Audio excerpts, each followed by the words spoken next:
Hello, everyone, and welcome to Writers Drinking Coffee.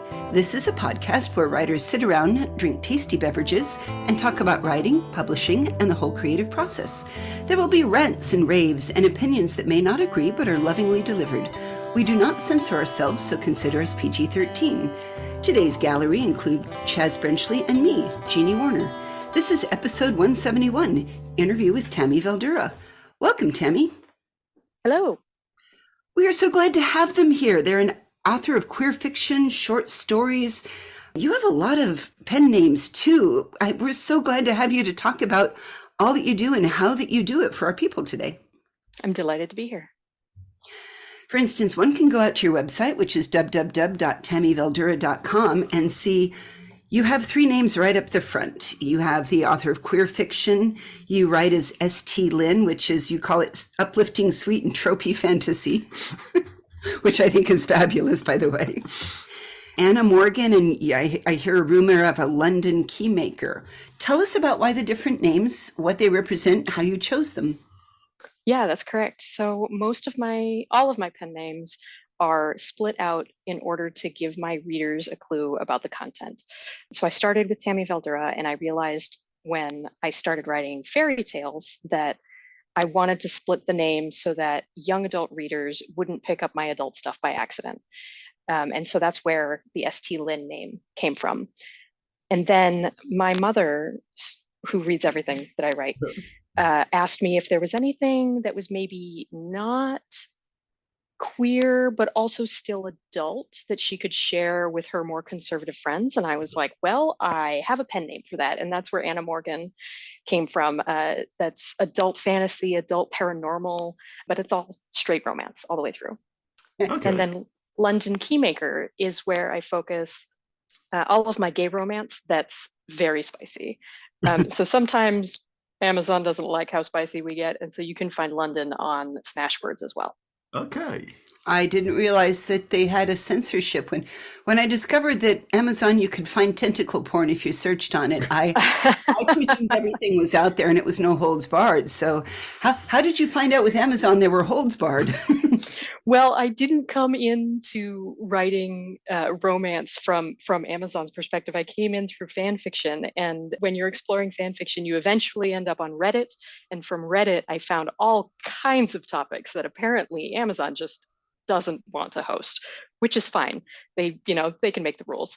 But so I started writing these like very spicy short stories that they're no longer available. But when I first came in, I was trying to figure out, where are the lines that Amazon has drawn? And unhelpfully, Amazon does not tell you where the lines are. They allow you to publish their book, and then sometimes that book disappears. Oh. And you don't really know what happened. They don't come back to you and say, we've taken this book down because. They give you a very vague, you should follow the guidelines. Sure. But the guidelines are like, here's how to publish a book, not what's the content of the book. Right. Okay. But so because I came in through sort of the very spicy erotica corner of things, I already know, that Amazon has some things that they just don't want to host. But Smashwords has a lot of stuff that Amazon is not comfortable with. That's, if for people who would like the spicier things, you can put them up on Smashwords, and they're very, very nicely organized. And so you can search for whatever you're looking for at whatever level of spice you like. I think that's where I read some Hannibal Lecter and Will MM/fic. Oh, yes. But you suggested or implied at least that you only put the spicy stuff on Smashwords. Not entirely. So because Amazon has this line that they draw, there's a lot of stuff that I put up on Amazon because a lot of the audience is on Amazon. No. But you don't put, the stuff you put up on Amazon, you don't automatically put it up on Smashwords as well. I do, actually. Smashwords doesn't have, spicy stuff exclusively. No. And so if it's on Amazon, it's also on Smash. Good. I wanted to admire that you are stunningly prolific. I mean, you seem to publish almost every month.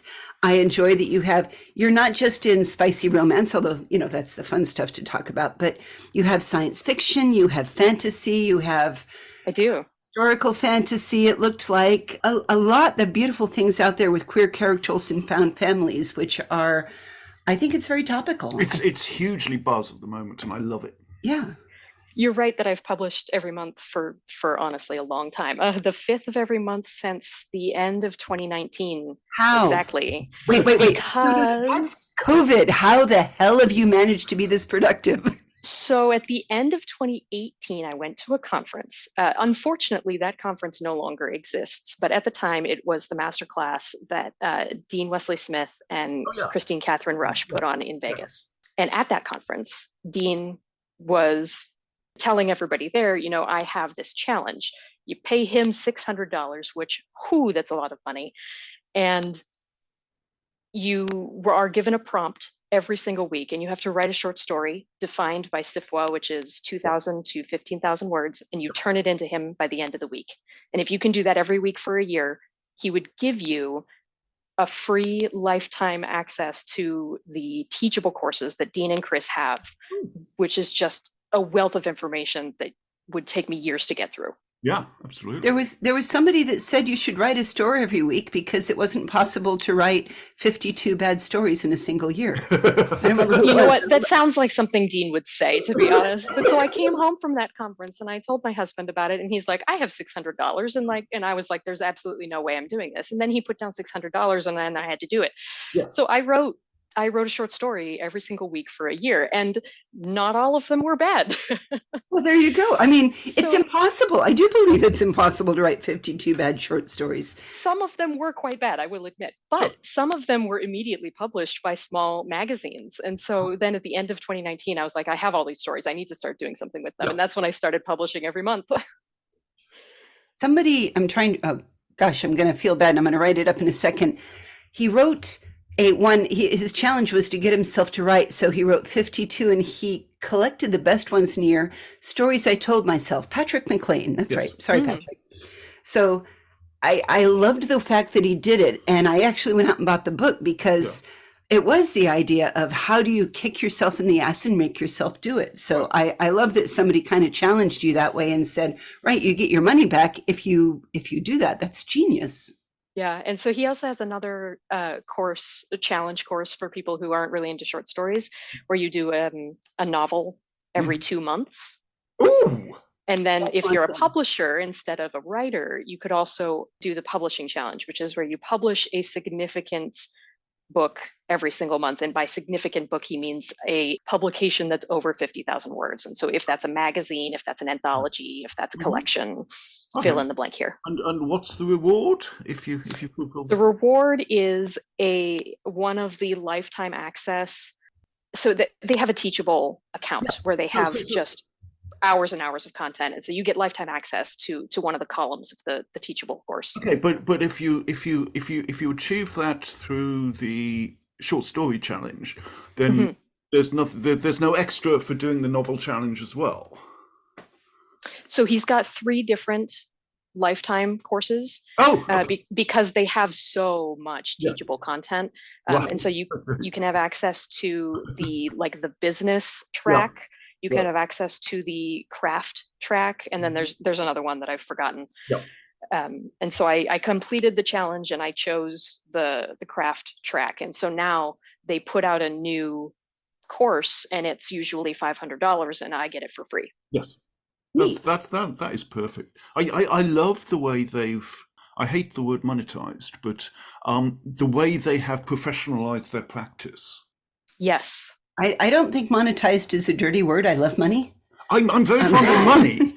It's not just about the money. It is. They have a lot of information and just a wealth of experience, and they're putting so much of that into those Teachable courses. I highly recommend everybody look at them. Yeah, we will put links. Absolutely. And I was sort of contemplating this. It isn't always easy to start, end to end and do this, but you've actually done Kickstarters to do publishing. You're almost your own publishing company at this point, right?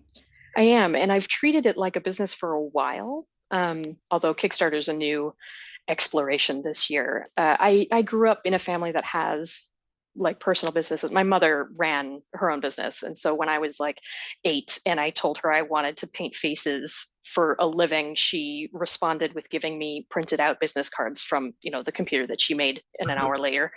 And so like the concept of running my own business was ingrained in me from very young age. And so, yeah, I've been treating my publishing as a small business for many years now.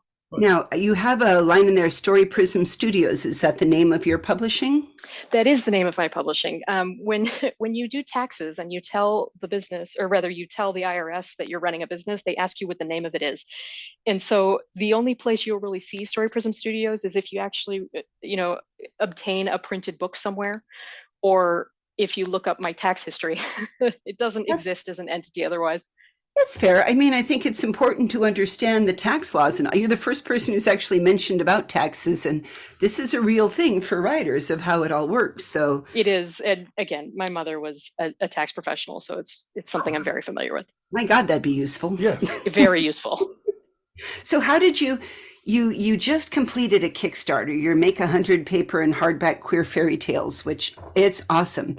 And even though it's a reprint of some old things, it's putting it new together in a beautiful way. Running a Kickstarter, talk to us a little bit about that process. How did you decide it? What is the process of this business part of it? One of the advantages of that, write, 52 short stories in a year under Dean, is that now I have a lot of information and history from Dean and Chris and what they've done. And they have been running Kickstarters for years. They started doing it to do subscription drives for their magazines. And now they're doing it for releasing new fiction. And they put together actually a free teachable course. They should pay me for shilling them all the time. Totally. I can't get enough of what they do. But so they have a free teachable course.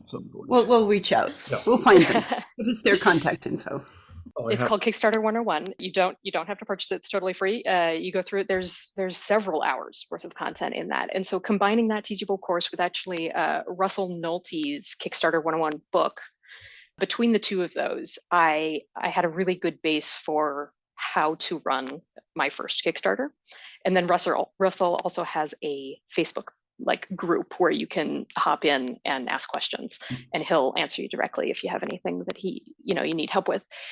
And so I spent a good year watching Russell run his Kickstarters and the details of it, and then watching Chris and Dean run their Kickstarters in the detail. And I've been on Kickstarter, the platform, since 2013 or something. I started supporting small indie games and things like that. Which is your favorite? Come on, let's pimp the favorite games out here.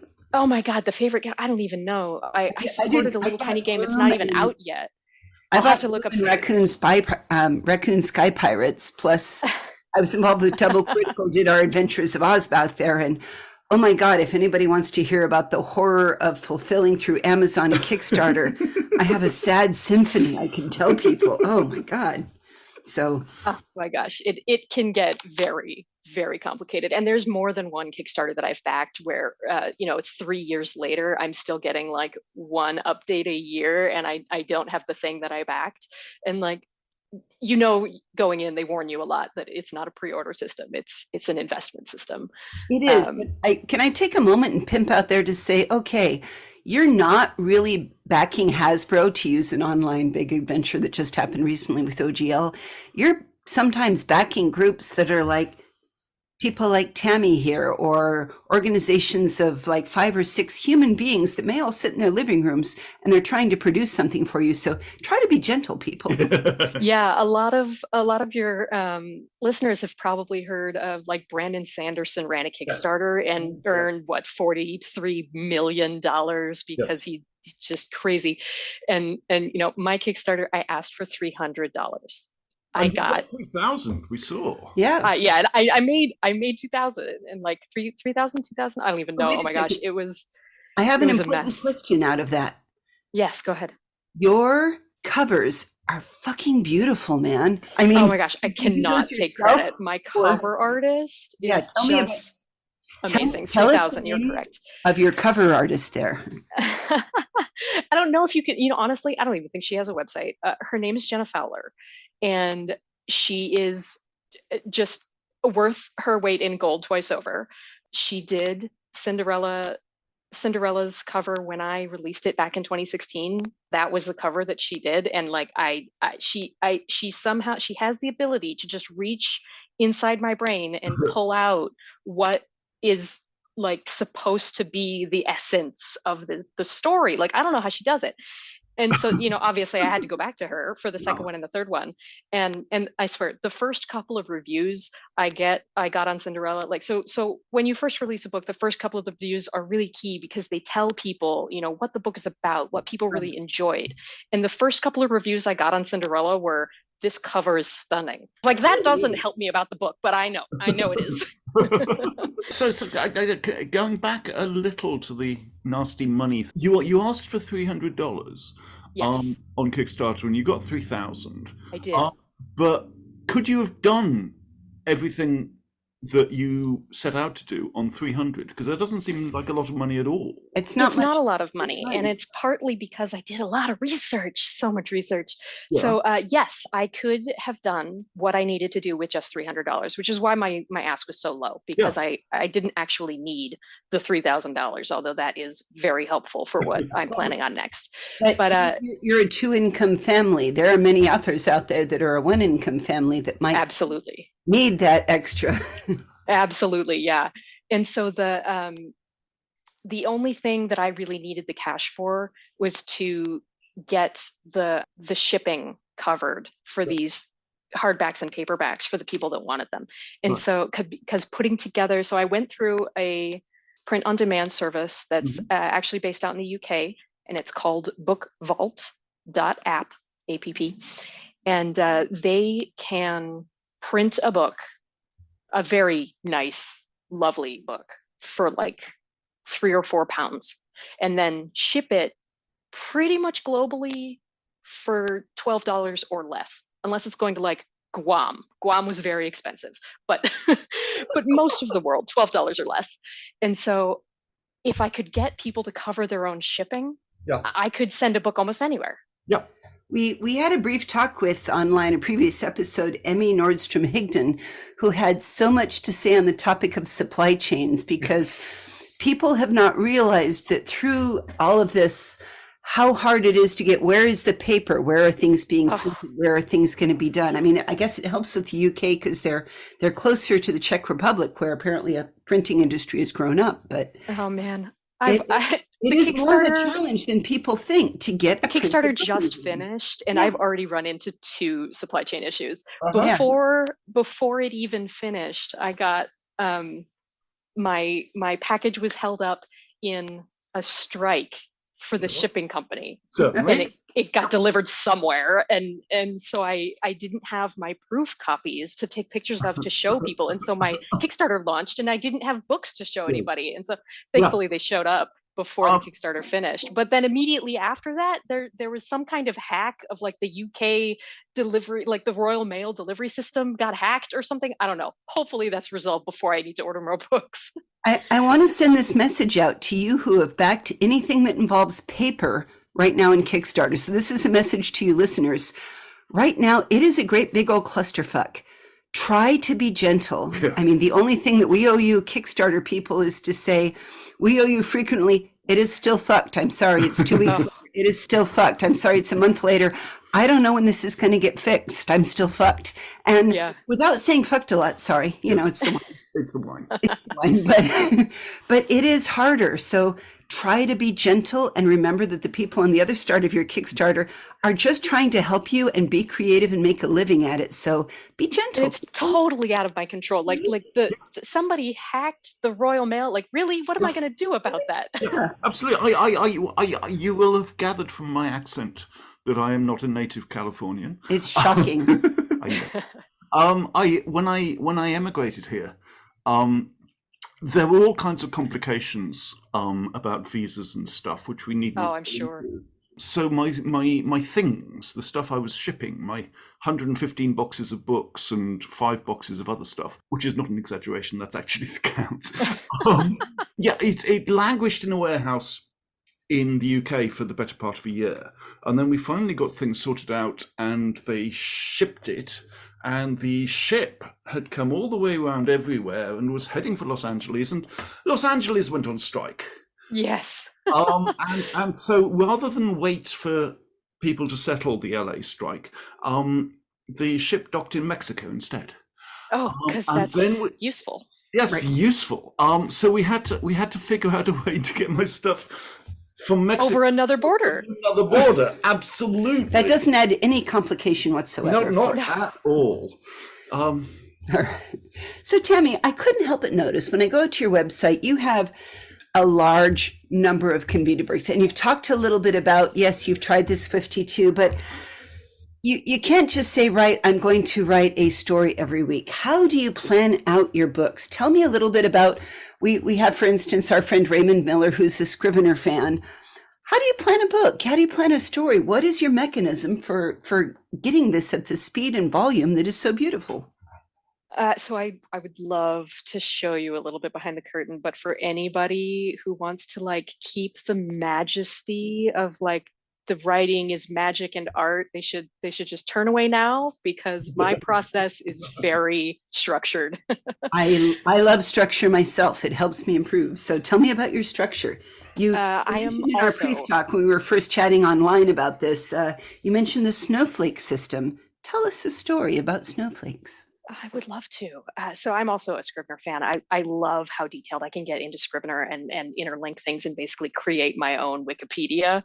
And so I maintain very extensive like character sheets and details and outlines and even lists of common beats that should be found in a given genre of story. So for example, the romance story has several beats. You have to have the meet cute where the two, main characters come together for the first time. And then you definitely have to have, the dark night of the soul where they can't possibly be together, and how are you going to make it happen at the end? And without those two things, you don't have the like lovely romantic getting together at the very end where everybody's happily ever after. You have to have a happily ever after, right? And so there's a couple of more beats that are, involved in the structure of a romance that are very common. And so I just have a list of those. I say, Tami, I like that you use the word beats, but we haven't had somebody talk about that a little bit more. We've had a lot of different descriptions. So unravel for a little bit what you mean by beats.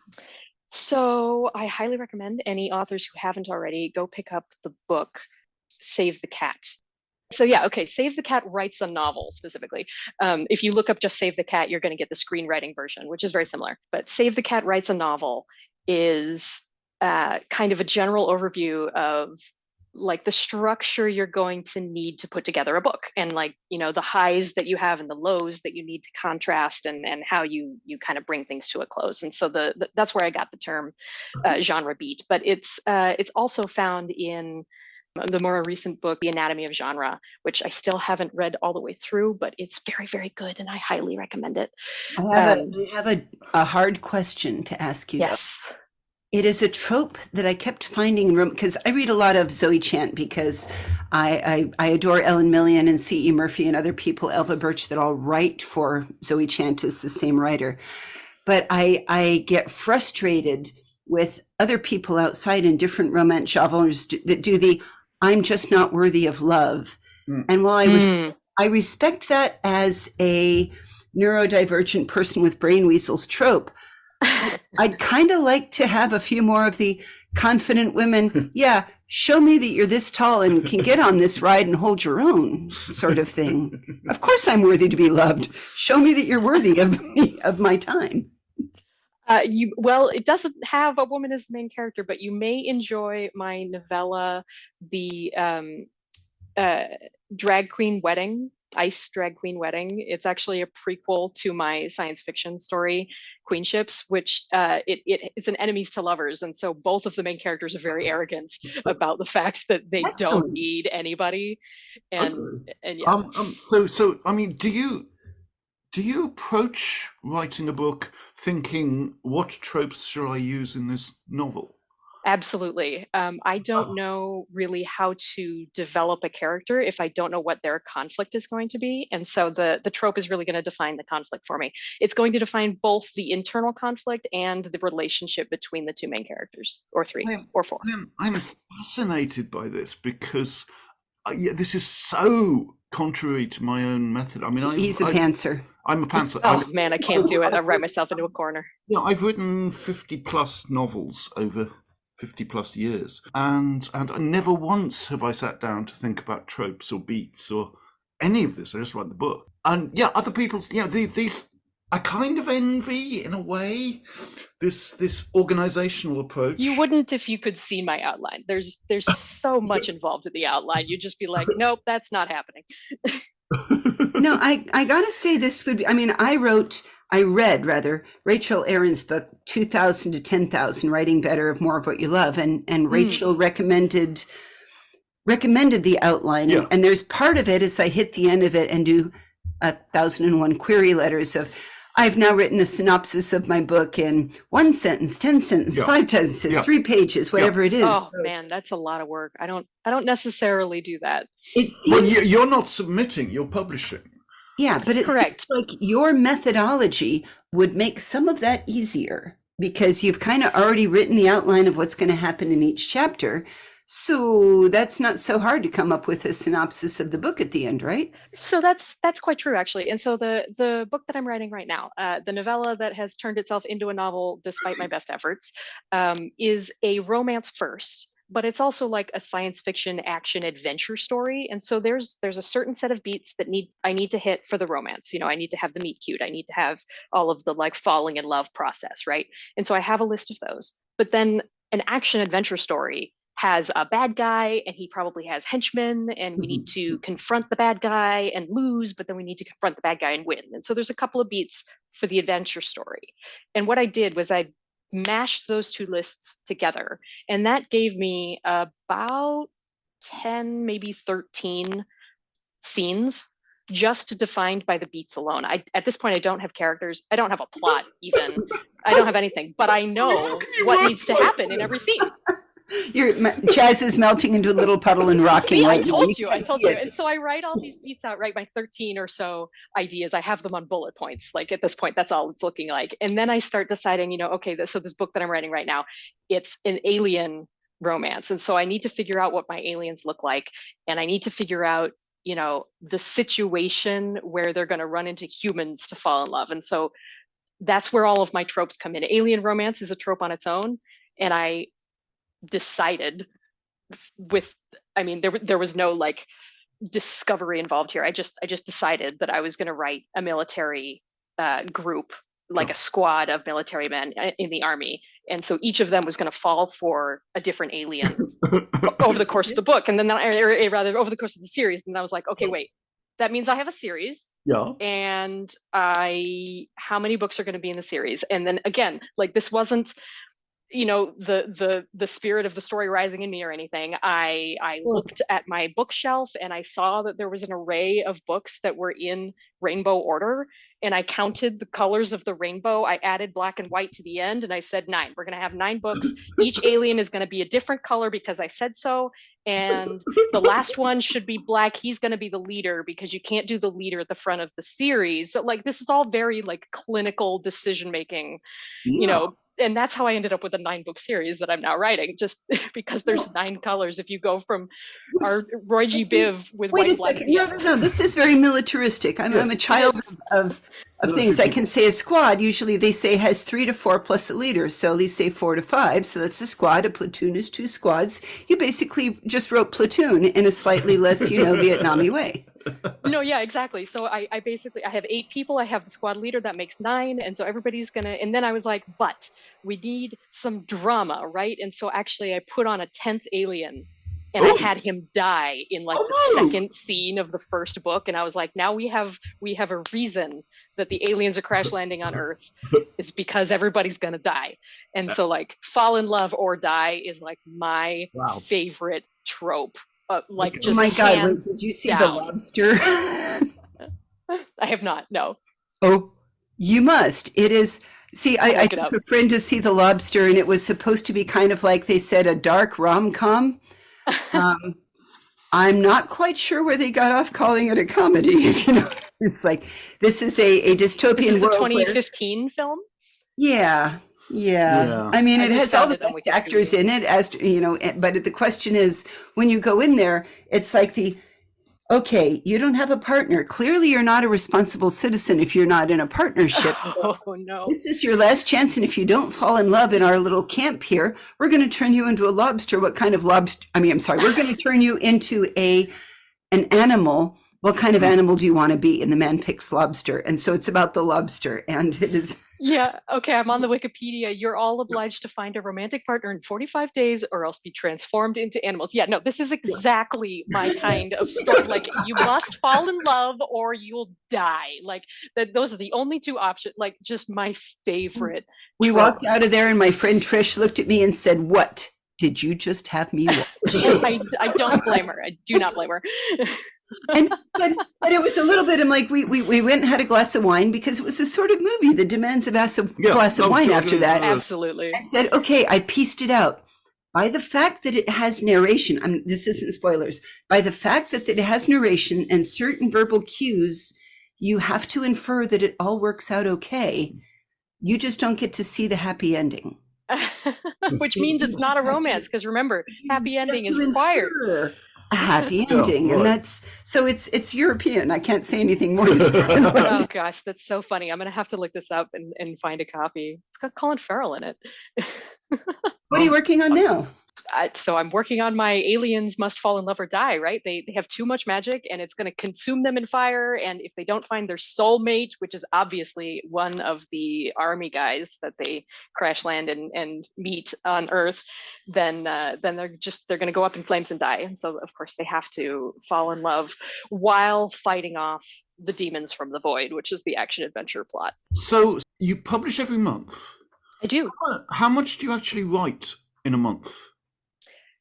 Well, back when I was doing the challenge, it was about 4,000 to 5,000 words a week, which is 5, 10, 15, 20 if you've got a 4-week month. 15 to 20 a month.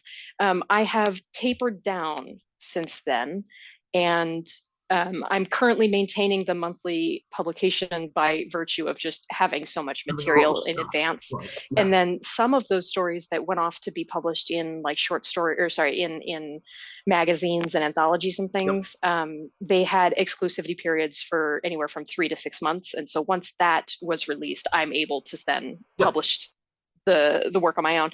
And so I'm still writing, but I'm not writing quite as quickly anymore.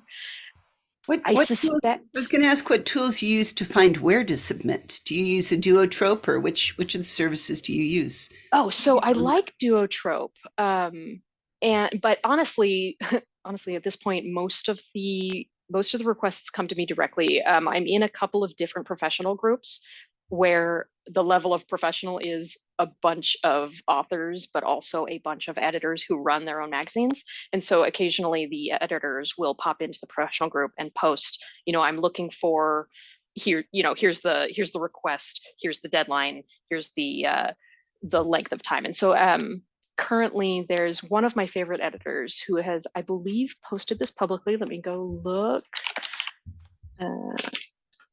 Camden Park Press is a small press, and the editor here, Lynn, she is currently looking for classic monsters in historical settings. So like your werewolves and vampires and things, but pre like 1800. Oh, I don't know. Wasn't there a great Philippines vampire that ripped in half and the bottom stood in a closet and the top half oh my gosh night drinking the blood of babies? I mean, there's some really cool historic vampires in the globe. Or and so she's looking specifically, like she calls out vampires and werewolves and stuff, but she's looking specifically for like what are the historical monsters globally, like if you went to Shanghai, like what would the historical monster be in that area that they've done. And so she's like, she wants kind of globe-trotting monsters, but it has to be set pre 1800s. And so I happen to have a series of novellas and short stories that are set during the Age of Sail, and it is a paranormal world. There are like ghosts and spirits wandering around, witches, you've got to deal with all of these things. And so I'm thinking about writing a story in my Age of Sail series to give to her. I think that's great. Well, we will put links to the fascinating things we discussed during this episode on our website, which is www.writersdrinkingcoffee.com. Tami, thank you. This was fantastically fun. Yes, it was. And we're totally getting you back. Yeah, I'm afraid you might have to come back. We need to talk more. We really do. There is a lot to talk about. So much. You've been listening to Writers Drinking Coffee, a labor of love and enthusiasm put together by the hosts. Our main web support magic is brought to you by Deirdre Schween, and our sound engineers and backup web spiders are David Welsh and John Schmidt. Our intro music is Pretty Maid Milking a Cow, and our exit music is Breakfast with the Morning Person, both by Michael Engberg. These are available on manyhatsmusic.com. Our podcast sponsors are Jackal Designs, The Bean Scene, Arm Street in Ukraine, and honorable mention to wherever you like to have wine or coffee. And hey, thanks for listening. Tami, that was just wonderful. Thank you so much.